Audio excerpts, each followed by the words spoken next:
What is up, guys? Alex Goldman from the stands today. Back at you with a bit of a different one today. So we are obviously fresh off the incredible fight that was put on by Petr Yan and Davison Figueiredo recently at the latest UFC Fight Night. And guys, I really encourage you, if you've only just seen the scorecard for this, looked up the result does not always tell the story of the fight. Go back and watch this fight as it is one of the better bantamweight fights that I've seen in a long while. But really coming out of that event, we have sort of a big question sort of looming, which is who is Merab Dvalishvili going to fight next? And really, guys, the way that I look at it, you have three potential candidates for who Merab is going to fight next. Now, I want to be clear.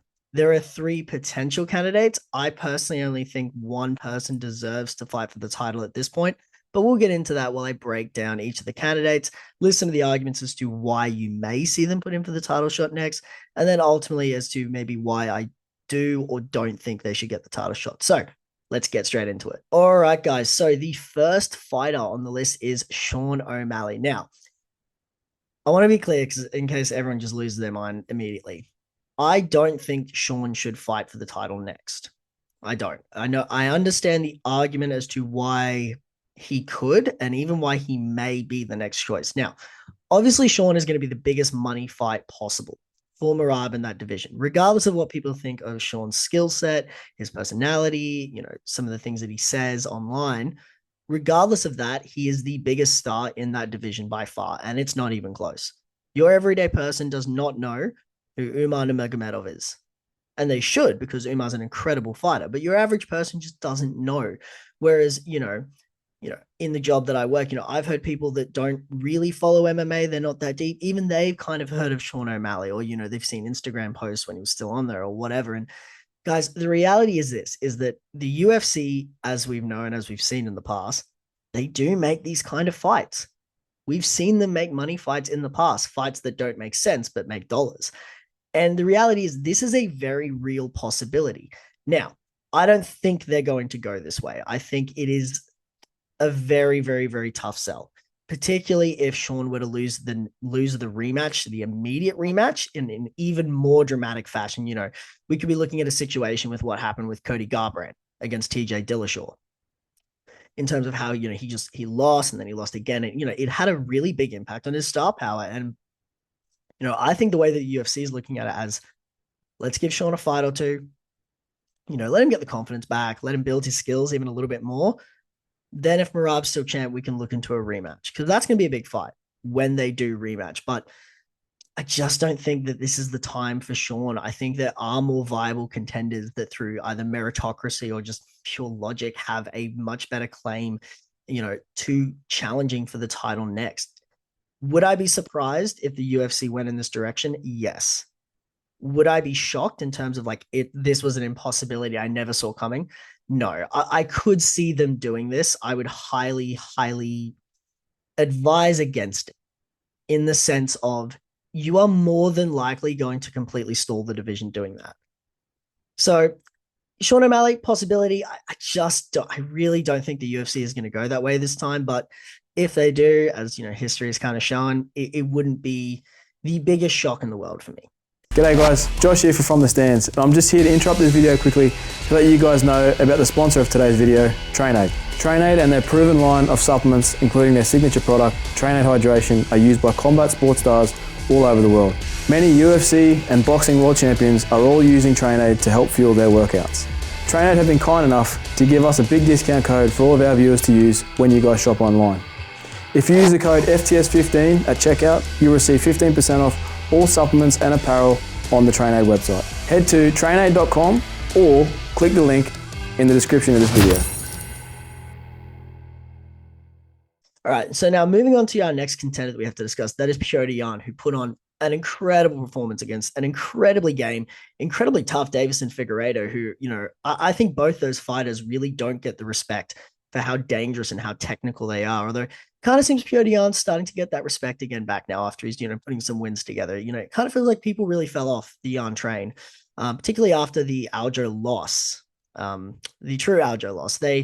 People kind of really started to write him off. But I think this weekend people realized that no, Petr Yan is still there. He is still in that upper echelon of the division. Now, I do think there is a very, very good argument for Petr Yan versus Merab Dvalishvili.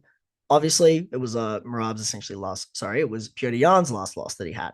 So there's a bit of a story there, but also Jan's put together two solid wins over solid competition in both Yudong Song and also in Davison Figueiredo. So he's got wins over legitimate competition. One of them a former champion, albeit at flyweight.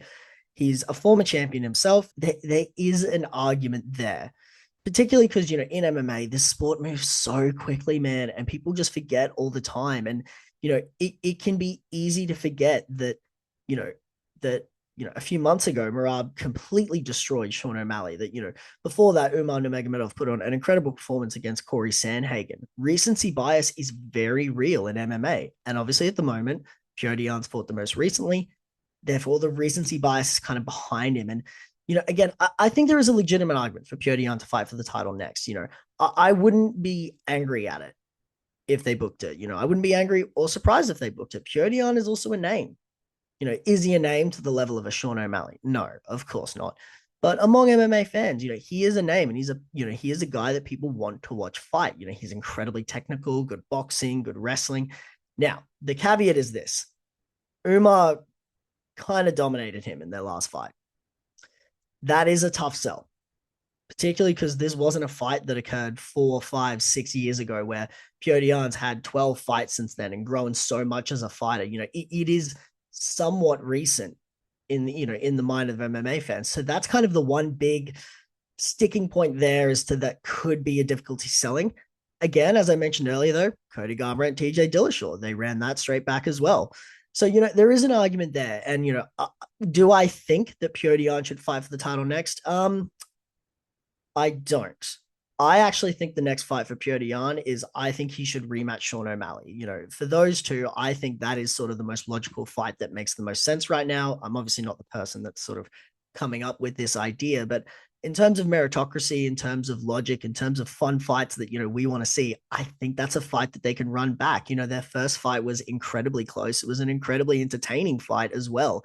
It wasn't exactly just a snooze fest. And so I think that's probably the best fight to sort of put together now for those two contenders as a sort of title eliminator for after the next person I'm going to talk to, who fights Merab next. So that's what I personally think they should do with Petr Yan. Again, I wouldn't be angry if they booked him against Merab. It wouldn't bother me that much. But I do think there is someone that has a little bit more of a claim to the next title shot. But there is a big caveat there, and I'll get to that. So the last fighter I want to speak to is, of course, Or Nurmagomedov. Now, a few things. Will Umar fight for the title next? I do think he will. I'm getting the slight impression that the UFC is not completely behind Merab, partly because of the whole Aljo situation, him saying that, him and Aljo are not going to fight each other for the title, partly because, and to address this, a lot of people say that Merab's scared to fight Umar. Let's be real. Nobody at this level in the UFC is scared in the sense of they're terrified to fight anyone. Is he maybe making a better matchup choice, or he's trying to make a better matchup choice to defend his title? Possibly, but that's not an unreasonable thing to do. Champions do this, or a lot of champions do this all the time. And again, at the end of the day, Merab is fighting for himself.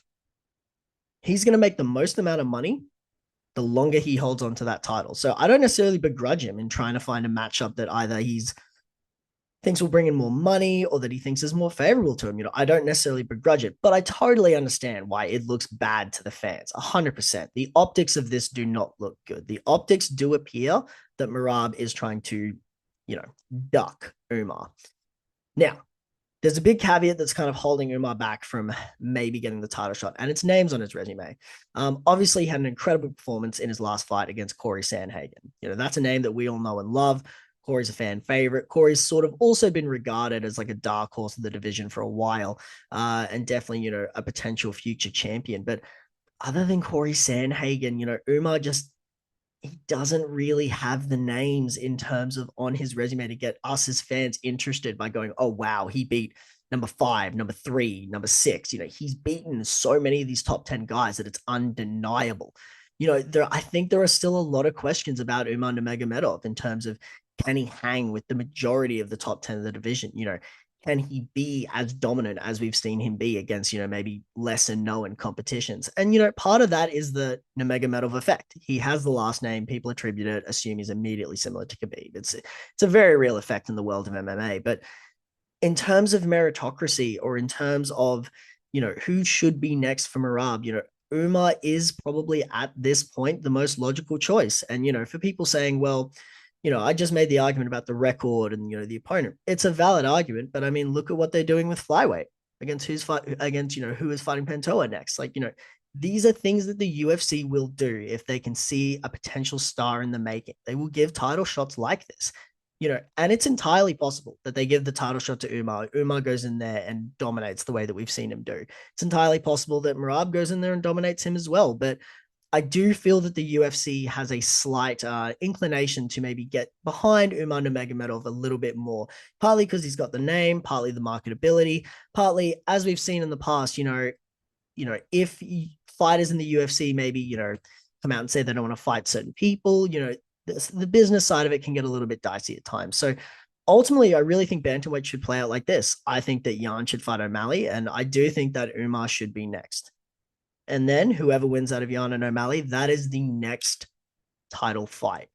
Because regardless of how that all plays out, we get some amazing fights. We could either get a Merab and Jan rematch next, a Merab and O'Malley rematch next, or even potentially we get something like Jan versus Umar, O'Malley versus Umar, even in this crazy world. But that is just sort of my thoughts, guys, breaking down the bantamweight title picture. We've had a lot of upticks in views and support lately, guys. We really, really appreciate that. And until we catch you on the next video, enjoy.